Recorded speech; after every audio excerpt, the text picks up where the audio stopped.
We are back on Play It Forward with Ember AutumnSkye. Ember, thank you for being here today. Thank you Ember, for having me. yes, my pleasure. You are a filmmaker. You are out of the upstate New York area, right?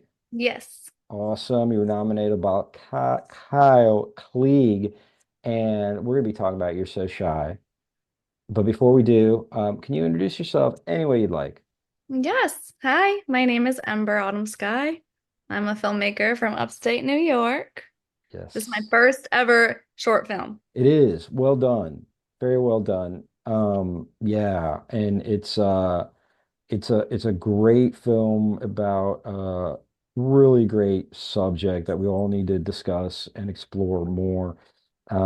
It is about sexual assault, and it is in the teen age spectrum of life experience, which is a very challenging time to come into your own sexuality and try to figure out what it is and then find your place in the world as a being and as a sexual being and just good luck. Yeah, right. So and nobody really how there's not a lot of roadmaps out there for young people to follow. Yeah. So the very first question is how did you come to this story and out of your own life experience? That's a great question. And honestly, it took quite a journey. It was originally my senior project of college. Um, and I like really wanted to like say something, about in terms of how important it is to, advocate for this topic, like sexual assault and like, you know, put my voice out there and my experience. It was really hard to get there for me. I really like experimental work. I was like leaning towards that. And then my film professor at the time, Brian Passion, helped me out so hardcore because he basically told me to like take two things that I'm connected to and want to like, two worlds and combine them. So I've been a cheerleader all my life. And I also had this message I wanted to say about my experience and my story with sexual assault and kind of combine those things together into this story, which I think worked really well. Um, It's yeah, the way the film works, and it's interesting how you talk about taking two experiences and combining them. Because what you actually did is, more specific than that. You took the subject, the character, the main character's day-to-day life as a cheerleader, and you created a metaphor between how she's showing up in her day-to-day life and how she showed up at this party behind closed doors in a private life. And so the way, I think it really first kind of is able to register with an audience in a way that they can kind of get hooked and be interested is how our own day-to-day lives and our communication really resembles our own things that we've done in the past. And so in this case, particularly, the person is hiding an injury, right? She's got a really painful injury. And she does not want to disappoint herself, disappoint her team. There's all these expectations, right? Expectations of others, and she wants to try to live up to them. So she's hiding this injury. And then at the same time, we get these flashbacks of what happened in the weekend or so prior. Um, so, you know, to get to the really the second question, and we talked a little bit about it, but you as you coming, all of the filmmakers I've ever spoken to, all of their films are in some shape or form cathartic works for themselves. There's some way exploring something, no matter how bizarre even the theme can be. There's something that they're trying to wrestle with. And so here we have this young woman wrestling with this event of being sexually assaulted. She's also struggling with um, holding the secret about her injury that's preventing her from showing up as best as she can. How now do you see the film? How do you see the narrative in terms of the themes that you're working with and the meaning that you take away from the film? I think if I understand the question correctly, like I think It's a that it's big question. yeah. Mm. Like I definitely think that it still holds true because, in our experiences and how we deal with them and advocating for ourselves is important like across the board, like whatever you're going through and like having the courage to face your own internal struggles or external struggles, whatever that is. I feel like the message like just still holds true of like confronting your pain, confronting, what's going on with you is the first step to healing and basically like finding your voice and advocating for yourself. So, I think this film is still something I wish that I saw when I was Reyna's age, 15, 14, around that age. I wish that I saw something like this.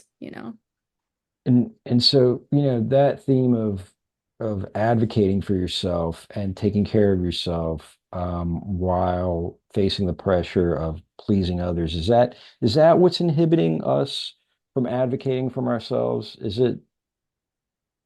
it something else? What's holding us back from finding our voice and being able to, stand in our strength? Yeah, that's a deep question, because we all have different backgrounds. We all have our own, issues going on, at all Yeah. times, why we are the way we are, who we are. Um, I think in my experience, I would say like the disappointment of others, I think is a hard thing for me to carry. I don't want to disappoint anybody. I Yeah. don't want me to ever become a burden. So working with this was very like personal to me, for many reasons, but Mm, really showing up for myself and using my voice and like this process, this filmmaking process and all it's been from start to finish has been that process for me. yeah. It's been Yeah. very like empowering to make this story and like see this film come to life for those reasons. That's awesome. I mean, I think everybody can relate to that is never wanting to be a burden and is that, you know, um it's kind of interesting in the context of Reina where she's, a cheerleader and she's the actual one who's they're throwing up in the air, right? So she has to be a light load for them to do that easily. And so she doesn't want to be a burden or a heavier load than she is. Um, you know, I think for us uh, everybody, who can relate to that, which is probably most people, at some point in your life, you've been told you're a burden, right? Right. And that, you know, kind of scars or does scar one, and then you want to be independent and never, admit any pain or, so I guess how have you in your life come to find a way to overcome it and do something as brave as tell this story? Honestly, I think that it's something I could say I'm still working on. I'm still working through it. We age, but we definitely never, get older in the sense of we don't know everything, we have our fallbacks of, oh my God, I just worked through this setback of mine. I just worked through that. And now here I am again with the same wall. It's like we're always returning to those things.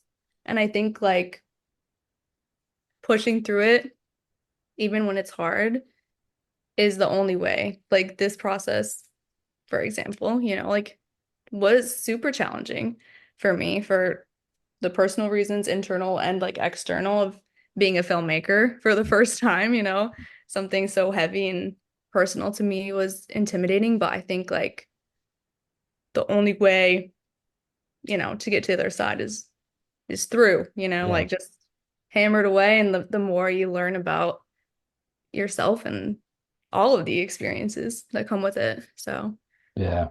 What I hear is in that message is a sense of commitment to take care of yourself and know this is what you've got to do to get to the other side. And this is the right thing for you. and through hell or high water, you're gonna commit to this. Yeah. Definitely. Well, I appreciate that, and I appreciate your commitment to this message, to this movie. It is a great first film, and it's very well done technically, and the plot points are very well laid out there. Um, you know, last message, play it forward is since making the movie, how have you been personally changed?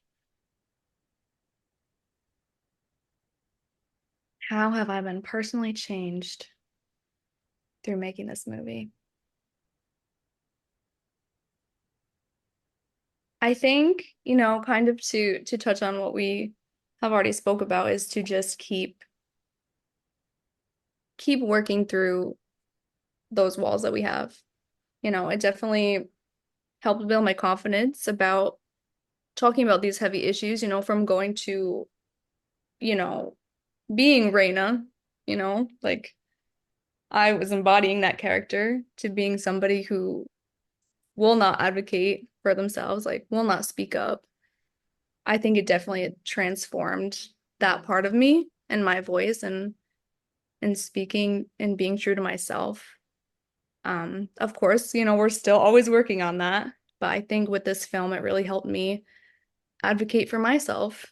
So it's definitely like a full circle moment, and I think that that's like so worthwhile for film, for any art, just like hold on to that moment and be like, like just that release, that Mhm. breakthrough of it all is Yeah, like so beautiful. So it definitely like came full circle and like advocating like for myself, for my story. yeah. So Yeah.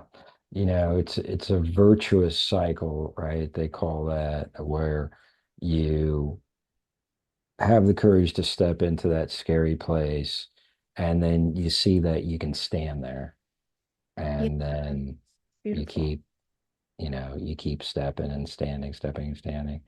Thank you to the kitty for making an appearance. Thank you. Ember, Autumn, Sky, filmmaker. The film is You're So Shy. Thank you so much for being on Play It Forward today. It was an honor and a pleasure to have you. Thank you so much. Ditto. Thank you. Thanks. All right, everybody, we're out. Please play it forward. Bye.